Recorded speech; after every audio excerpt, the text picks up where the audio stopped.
सबको अपने समस्त विद्यार्थियों के लिए आज हम कुछ ऐसी बातों की चर्चा करेंगे जो बोर्ड एग्जाम्स के लिए बहुत ही जरूरी होते हैं, क्योंकि ये थोड़ा सा तनाव का कारण होता है। और जानते हैं जब तक तनाव नहीं होगा तब तक अच्छा प्रदर्शन नहीं होता है।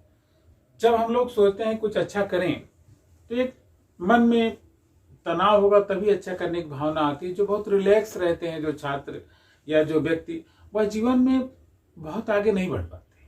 क्यों नहीं बढ़ पाते? क्योंकि उनको आराम तलबी की आदत होती है। आराम तलबी व्यक्ति क्या करते हैं, वो हर चीज को बहुत ही नॉर्मल तरीके से लेते हैं।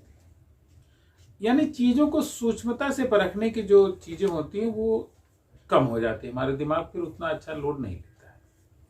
इसके लिए क्या करना है अपने जीवन में? अगर हम आगे बढ़ना चाहते हैं तो वास्तव में देखें कि कहाँ हम बेहतर कर सकते। इसके लिए कोई बड़ी चीजों की जरूरत नहीं है कि बड़ी चीजों पर फोकस करें। छोटी छोटी चीजों पर फोकस करना ही सफलता का महान मूल मंत्र होता है। कुछ लोग सोचते हैं कोई बड़ा काम करेंगे तभी हम कुछ करेंगे, छोटा काम करना नहीं चाहते।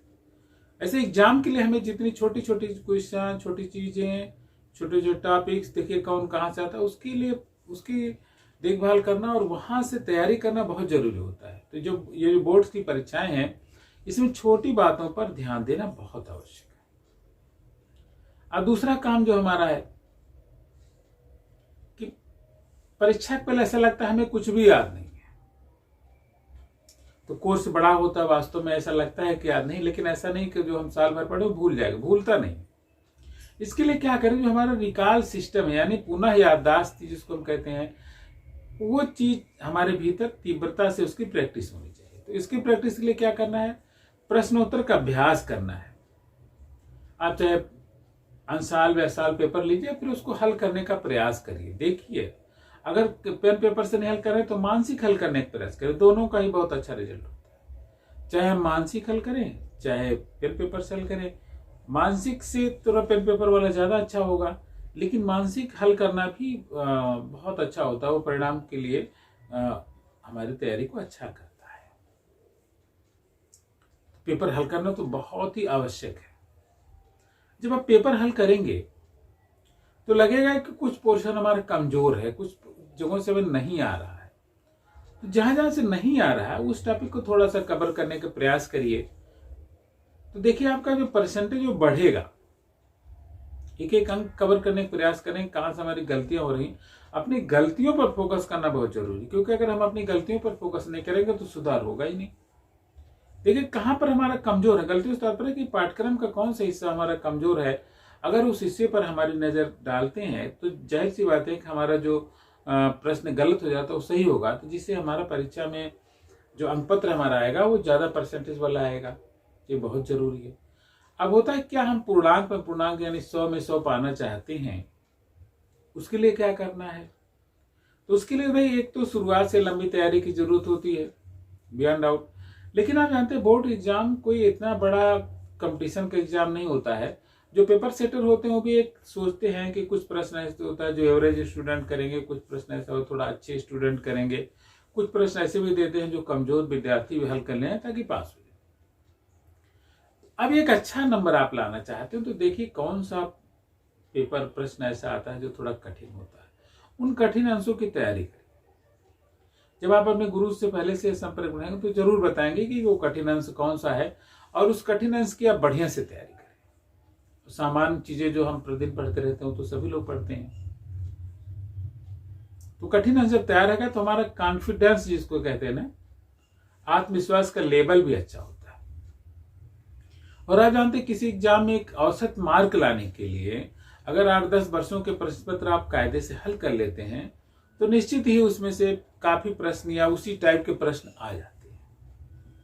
तो उसी टाइप के प्रश्न आने से क्या तात्पर्य है, क्या औसत नंबर तो आपका ही जाएगा। और अच्छे नंबर के लिए हम बता चुके हैं कि जो कठिन अंश है अपने गुरु से समझ करके उसको तैयारी कर लीजिए। और पूरा पाठ्यक्रम की जो मुख्य बातें हो तो नजर में आपकी होनी ही चाहिए।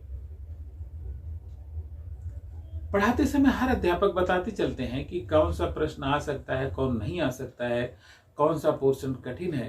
तो जब हम क्लास में रहें तो उस चीजों का ही शुरू से ही ध्यान करते रहें कि गुरुजी ने किस बातों को इम्पोर्टेंट बताया, किस टॉपिक को उन्होंने बताया, किसको इस तरह से पढ़ना है। अगर हम अपने शिक्षक के पद चिन्हों पर चलेंगे, उनकी बातों का अनुसरण करेंगे तो निश्चित ही अच्छे अंक आते हैं। कुछ छात्र ऐसे होते जिनके प्रयास तो करते लेकिन फिर भी कम अंक आते हैं। जैसे हमारे एक शिष्य थे, कई बार मैंने इसको रिपीट किया है, उन्हें अपने गुरु से कुछ विवाद हो गया। अब जिस विषय में विवाद हुआ उसमें उनके कम नंबर आए। तो गुरु पर श्रद्धा बहुत रखें और बहुत जरूरी है, क्योंकि हमारा जो मानसिक स्तर होता है अपने गुरु से जुड़ा होता है। आप जैसे माँ है ना, माँ और बेटे में जो आहार नाल से जुड़ा होता है, लेकिन गुरु शिष्य जो है वो आहार दिखने वाली चीजों से नहीं जुड़े रहते, प्रत्येक वो माइंड टू माइंड उनका कनेक्शन होता है। तो गुरु और शिष्य का जो माइंड टू माइंड कनेक्शन, इसको जरूर अच्छा करके रखें, उसे पॉजिटिव वे में रखना है ताकि हमारा जीवन चलता रहे और अच्छे अंक आए।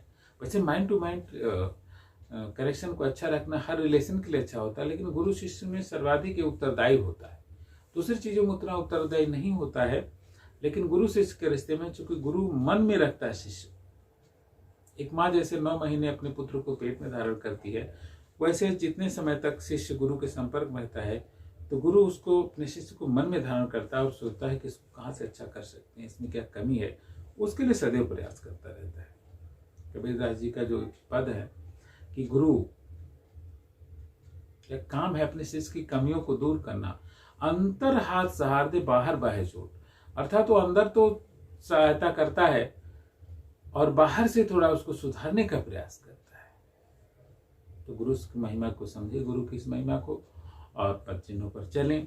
सदैव आपका कल्याण हो। मेरी शुभकामनाएं हैं कि आप सब अच्छी तैयारी करें और अच्छे अंक आएं। इसी के साथ हम वाणी को विराम देते हैं।